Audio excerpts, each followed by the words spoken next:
Thank you. Good afternoon, everyone. This is Mary Sherling, Cass County Commission, and today is February 23rd, 2022, and this is the Land Management Committee of the Diversion Board of Authority. Don, could you take the roll? Mrs. Sherling. I am here. Mr. Peterson. Here. Mr. Grubb. Mr. Campbell. Here. Mr. Borboom. Here. Mr. Hendrickson. Mr. Olson. Here. Mr. Breitling. Ms. Vanjo. Present. Ms. Preston. Mr. Zimmerman. Quorum is present. Wonderful. Thank you. You have before you the agenda. Are there any corrections or additions to the agenda? If not, I'd entertain a motion to approve. Motion to approve. So moved. Mojo second. Thank you. It's been moved and seconded. All those opposed say aye. The motion carries. Minutes of the previous meeting, you've had an opportunity to review those. Are there any corrections or additions to those minutes? If not, I would entertain a motion to approve. Campbell moves. Second. Thank you, Commissioner. And who seconded? Nathan did. Thank you, Nathan. All those opposed say aye. And the motion carries. On to item number 4, the flowage easement update. Who is taking that for us? Commissioner Sherling, this is Jody Smith. I'll kick it off. I'm going to hand it over to Eric here in a minute. Great. Thank you, Jody. Okay.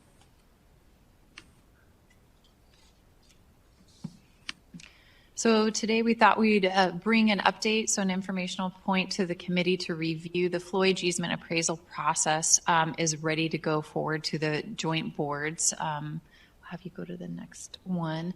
What we really want to do is start by overviewing the entire process so you understand that this was not made of light of heart, but really was a 2-year process that the board and this committee have engaged in. We started 2 years ago, began with the feasibility study with Crown Appraisals, if you recall that, or if you're a member of this committee when that occurred. Those feasibility studies, I'm going to have you flip to the next slide. Sure.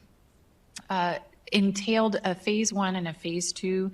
The phase 1 was a market research before we knew exactly where the impacts were going to be. And then phase 2, we applied the findings of that phase 1 to exact parcels.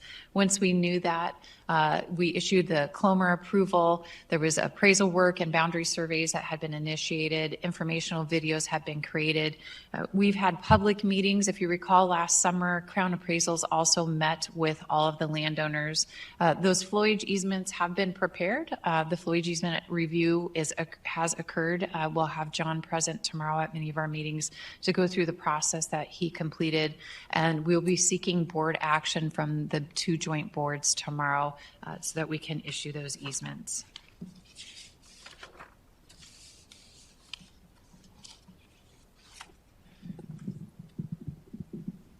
So I'll step in here.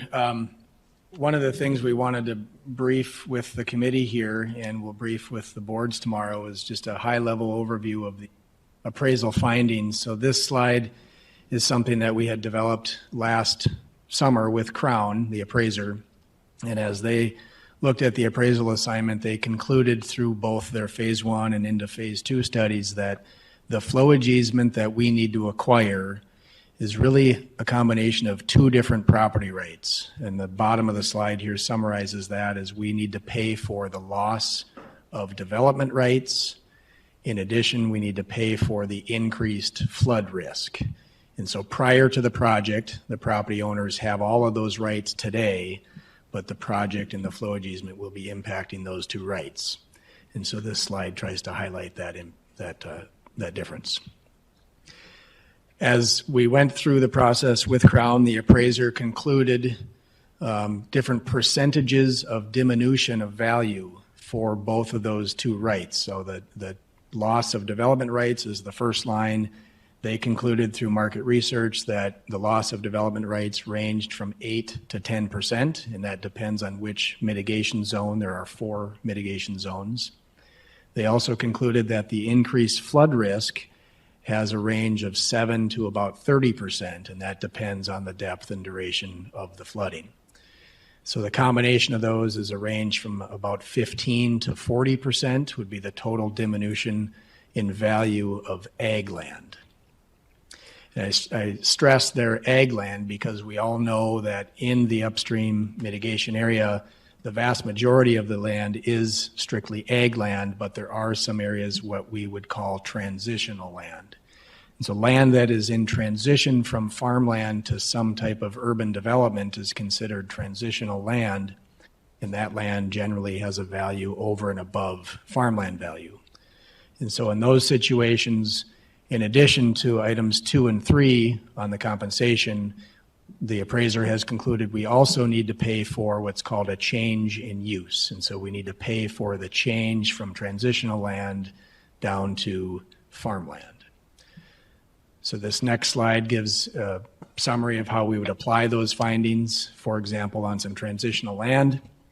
So you can see here, for example, if the land, transitional land is worth $2,500 per acre, but farmland is worth $1,000 per acre, we first have to pay for that $1,500 change of use.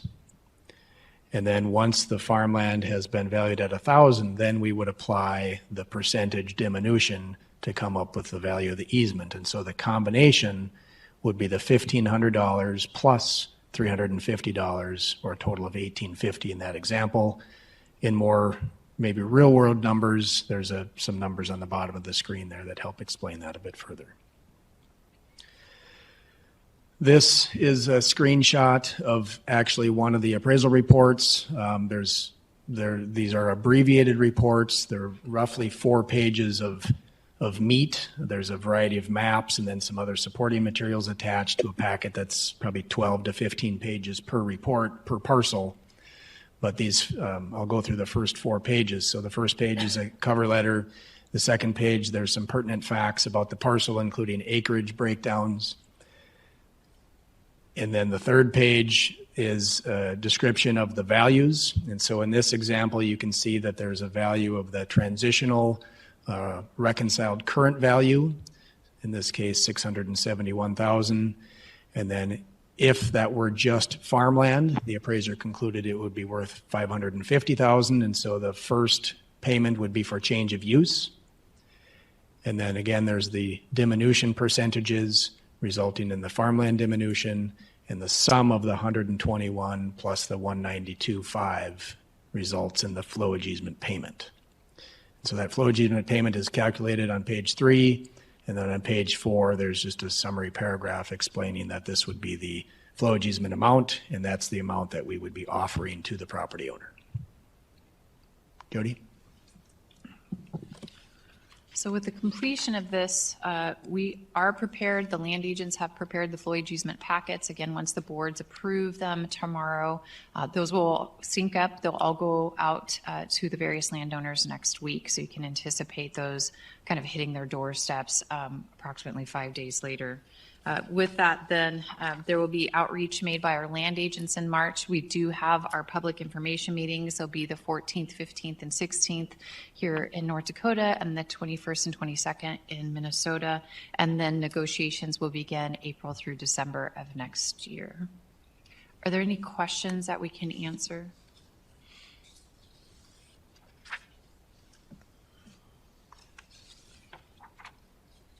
Does anyone have any questions? Just for this committee's awareness sake, tomorrow at the joint boards, in addition to this presentation, we will have a letter from John Albrecht, the review appraiser, sort of a certification letter, and then attached to John's letter is a list of all of the specific parcels, specific appraisals that we'll be asking each board to approve. So there's a list for North Dakota and a list for Minnesota. So I do have a question for you. Just on, I want to make sure I understand this. On the loss of use, I believe it went up to 30%. Is that correct? On the increased flood risk went up to 30%. Oh, increased flood risk. Okay. why is that important if the land is still being farmed and everything else is being compensated for? Yeah. Can you just kind of dive into that? I'm just scratching my head over that one just a little bit. I'm not doubting it. I just want to understand it. Yeah. Well, I guess maybe two things that I would mention. So all of the findings that Crown has used in their valuation were based on market data that they found during both phase 1A and 1B. And through that research effort, they looked at parcels all across the Red River Valley, up and down, all the way up to, north of Grand Forks and down into Richland County as well. And then they also found comparable sales in an area in Missouri, where there's along the Mississippi River, where there's flooding maybe, common or frequent like we have here. And so what they found was market evidence showing that the risks of flooding did impact buyers' willingness to pay for that land. And depending on the severity of the flooding, depending on a variety of different factors, they found market evidence that the increased flood risk would cause a change in value. And so that, I guess, from an appraisal sort of basics, that maybe would be the first thing I would point out. Secondly, we know that flooding on farmland does have some impacts. It can cause erosion, it can cause debris, it can cause delayed planting, it can cause, risk to growing crops, access issues, a whole variety of things that can come with that flooding. I think maybe what you're pointing out, Ms. Sherling, is that the Diversion Authority has some supplemental mitigation programs that we've committed to providing in addition to the flowage easement, and those supplemental programs might also be help providing additional mitigation for those risks, such as crop insurance.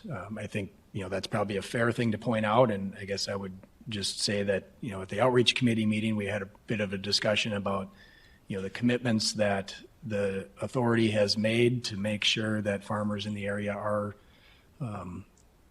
fully mitigated, and I think that this is just following suit with that commitment. So it could be argued that they're being compensated twice for an event. Is that correct? I suppose that I guess I would say you could suggest that there's multiple mitigation programs that layer on top of each other to fully address the concerns. Because if there's crop insurance and we're going to do cleanup and all of those things, plus they're getting a payment in addition to that, it would seem to me that it sounds like they're getting compensated more than once. This is Commissioner Majo from Clay County. I don't think in any way does this equal them getting compensated twice. I mean, it just is unreal to me that we would actually think that that's the case. Commissioner Sherling. Yes. I do have a comment. This is Roger. When you look at that 7 to 30%, I think the market is going to really dictate what that number actually is when that land exchanges hands and goes to another operator. And that's what Crown Appraisals has done. They've said that it's from their discovery that value is 7 to 30%.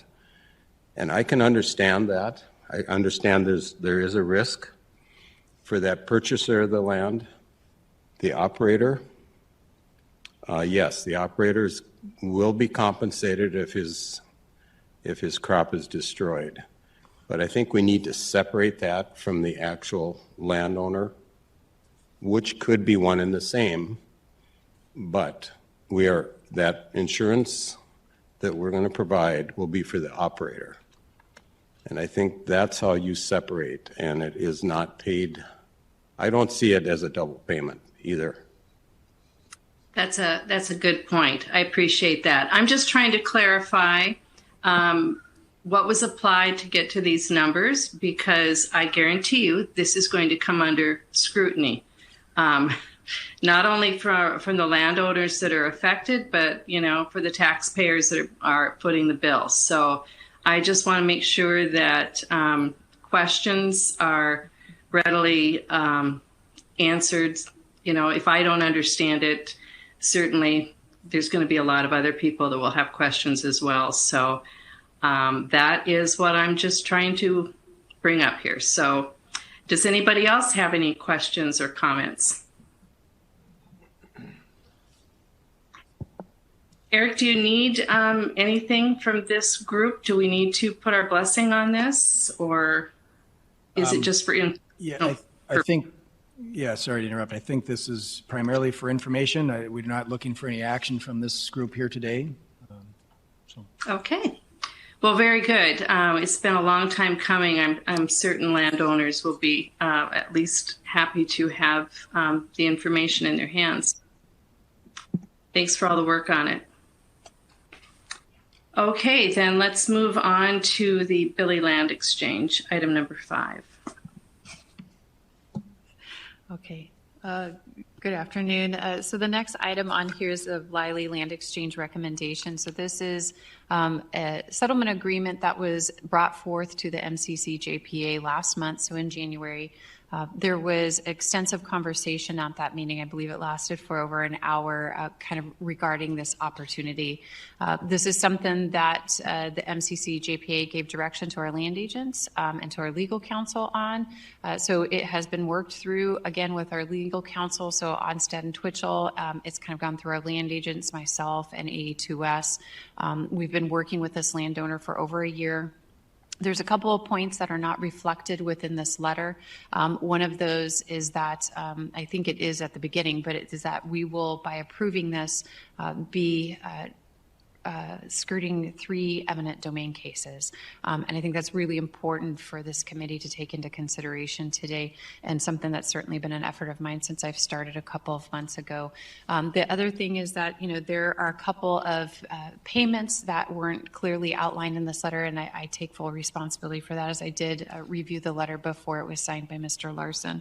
I think that we need to take some of the other some of the other payments into consideration when reviewing this, just on a face value. It looks like that the exchange may not be equal, but again, when we start looking at what the flowage easement would look like, the environmental assessment would look like, and some of the other payments that would go to the landowners, this actually is a fairly comparable deal for this committee and for the Diversion Authority Board. So today, really seeking that recommendation so we can take it forward to the Diversion Authority Board. Again, this has already been approved by the MCC JPA.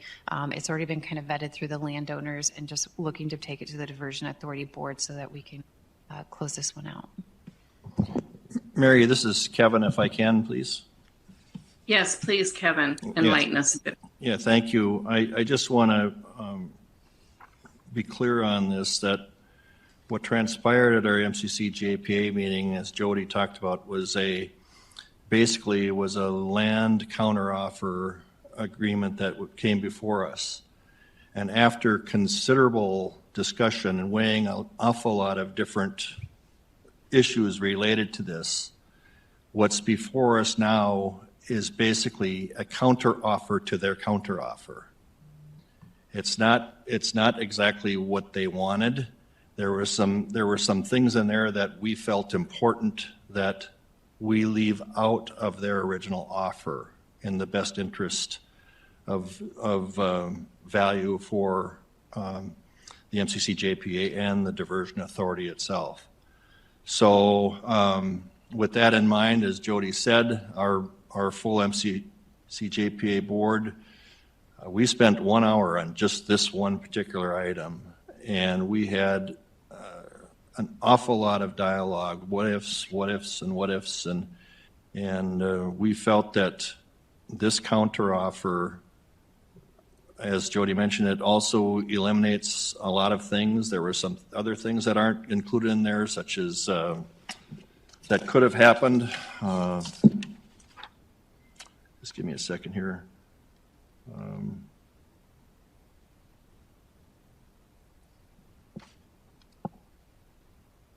I'm going back in my notes here, so There were some other potential land damage issues that could have been brought up as part of this as well that we had to value too. So unless there's any other further questions, our MCCA GAPA board really felt that this was I see John's standing up. May I? Does someone? Madam Chair, if I may. Yes, please. Thank you. I just also want to concur with what Commissioner Campbell said. This is something that the MCC JPA board really weighed a lot of different variables in that. Certainly, we understand the organic farmland is something that the Diversion Authority has set aside for a reason, and I think this opportunity to retain some of that will help us mitigate some of those landowners going forward. But also, I think that because we're seeing a fairly significant uptick in farmland values right now, this one counter offer, I believe, could be paid for just with a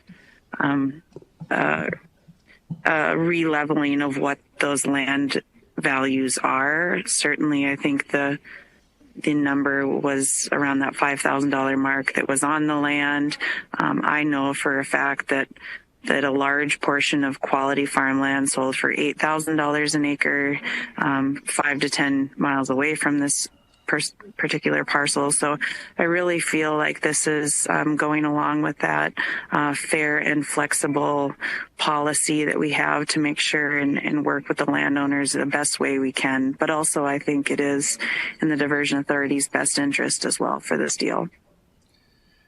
The other component. Mary, one other thing, this is Kevin again, the word I was trying to get out in there that had not been considered at all and potential things was severance damages. That could have been part of this, and we avoided all of that with this counteroffer of ours. So there was an extreme amount of discussion on this. John, I don't know if you wanted to comment on this. Yeah, thank you, Commissioner Campbell. And I was actually going to just briefly address the severance damage issue for OIN parcel number 257. So as part of this exchange, the Diversion Authority would be obtaining property rights on that parcel. Because the final design isn't quite done for that, we'll have the ability to acquire an additional 10, up to 10 acres to accommodate the core design. But as you can see, the southern embankment cuts kitty corner across the corner of that property, and there's a larger drain that runs through that. I'm sure the engineers could precisely tell us what the depth of that is, but that does create some access issues through the field. And by cutting off in that corner, you will have what are severance damages, and those have not been calculated because the appraisal we're not quite in the process of taking that parcel yet, but we know that we'll need to take it. And so the severance damages, we had a rough estimate internally what we thought that they might run. And so between settling the potential 3 eminent domain cases, which we knew that they would result in eminent domain if we're not able to reach agreement on 249, in addition to the severance damages, and then kind of getting this all wrapped up with OIN 257 and the flowage easement, this transaction makes a lot of sense. I did also want to note for the board that this parcel, parcel that we would be exchanging is not considered excess property. Excess property is designated by the executive director as property that's no longer needed for the project. And so the excess property the project has had thus far has, I'll use an example, the stuff that was downtown Fargo. All the flood control has been built, it's been designed, you no longer need that property, it can be sold. These other parcels along the project right away in different areas, they may be needed to work with different tenants and farmers regarding land sales. And the other question, I can certainly answer any other questions that might come up, but from my position, I was recommending that this settlement go forward. I think it's a fair and reasonable settlement and a way to resolve potentially 3 litigation cases. Instead of spending attorney's fees litigating something, we can work with this landowner and come up with a reasonably fair solution. Thank you, Mr. Shockley. Appreciate that input. Anyone else have any comments or questions for anyone? Commissioner Sherling, this is Roger. This is a Yes, Roger. This is a great way to mitigate. This is what the desire of the Cass County Joint Board has been. If somebody comes forward with an offer to swap some land, we look at this very friendly, and we think it is just a good option for us, and also a good option for the owner operator of the land. So I from my perspective, can support this 100%. Thank you. Anyone else have any comments or questions? If not, I would entertain a motion. I would motion for to recommend to recommend to the diversion. Roger. Okay, I'll just state my motion. I will make a motion that we go forward to the Diversion Authority with a recommendation for this swap of land. Thank you. Is there a second? Sorry about that, Roger. I'll second your motion. Thank you for the second. Any further discussion? Any further discussion? Roll call vote, please. Mrs. Sherling, Yes. Mayor Peterson, Mr. Grubb, Yes. Mr. Campbell, Yes. Mr. Borboom, Yes. Mr. Olson, Yes. Ms. Manjo. Yes. That is everyone. Okay. Thank you, everyone. And thank you for all your work on the MCCJPA. We appreciate that as well. Moving on to item number 6, the property acquisition status report. How are we doing? Yeah, on the screen here, I'll walk through a few things on the monthly status report. I think you're all very familiar with this by now. Maybe just point out a few items. On page, well, I guess I'm not sure which page that is, but the page I'm sharing on the screen is the overall status map. You can see there that if you include the acquired parcels and those that we've acquired via eminent domain actions, we're over 750 parcels to date. So progress continues to be made. There are a handful of those eminent domain actions that have been approved for settlement, and we're just, again, working through the paperwork to get all that processed, which oftentimes takes a month or two. And so I'm expecting that number will go down a little bit in the coming months. And so that's good news. Otherwise, as we mentioned earlier, we're going to be getting offers out on all the flowage easements here shortly, probably next week. And so next month, I am planning to have a separate map that focuses on the upstream mitigation area where we can zoom in a bit closer and we can track the status of those as we move forward. The next map talks about environmental monitoring easements. This is an area where we're continuing to make bits and pieces of progress. We got a handful of these acquired in the last month and a couple more just in the last few weeks here. And so chipping away at bringing that number down and kind of keeping working on getting those easements acquired.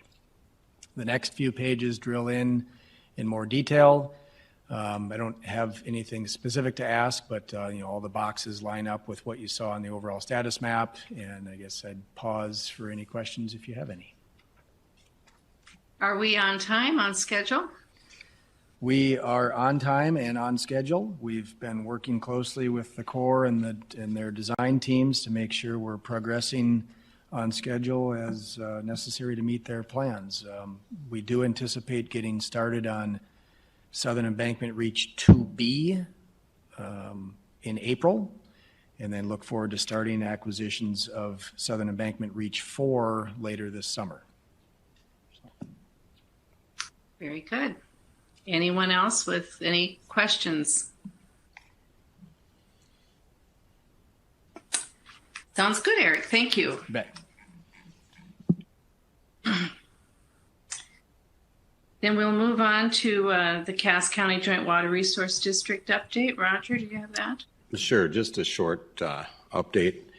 We just continue to negotiate through our land agents, and they bring us counter offers, and we were able to accept the counter offer, which was awesome. I think going forward here takes some properties off of the quick take actions, save some dollars. As we know, the lawyers don't work for nothing. So anyway, I think that's important to understand that, these are costly going to court, and certainly we would certainly like to negotiate and come to an agreement that we both can approve. The environmental easements maybe they're coming slowly. I think our change in the amount that we offered has helped. And so the agents are just working on that and really looking forward to the flowage easement study and appraisals and the engagement then with the landowners. That's my report. Thank you. I've been sitting in on those meetings, and I really appreciate all the efforts that you and the rest of the board are doing, and of course the staff that's working with the landowners. It's not an easy task, and I especially appreciate the landowners' cooperation with us. Not easy for anyone, but we're getting through it. Thank you. Minnesota, Clay County, JPA. Yeah, thank you, Mary. I think the last meeting that we had, of course, the vast majority of that meeting did take up the discussion on the land exchange that we just talked about here already today. There were a few other items, but I'm sorry I forgot my notes. We are meeting again tomorrow, right before the Diversion Authority meeting, so hopefully I can just give an update tomorrow for the full GA board regarding a little bit of last month's as well as what we do tomorrow. Okay, good luck with that. Item number 9, the committee update for the DA board is in your packet. Eric, you went over the status. Is there anything else you want to add? I think that slide is fairly straightforward, so I don't have anything specific I need to mention on there unless there's questions. Okay, thanks. And do we have any other business? Any other business? Okay, well, thank you everyone for joining us today, and keep warm out there. We are adjourned.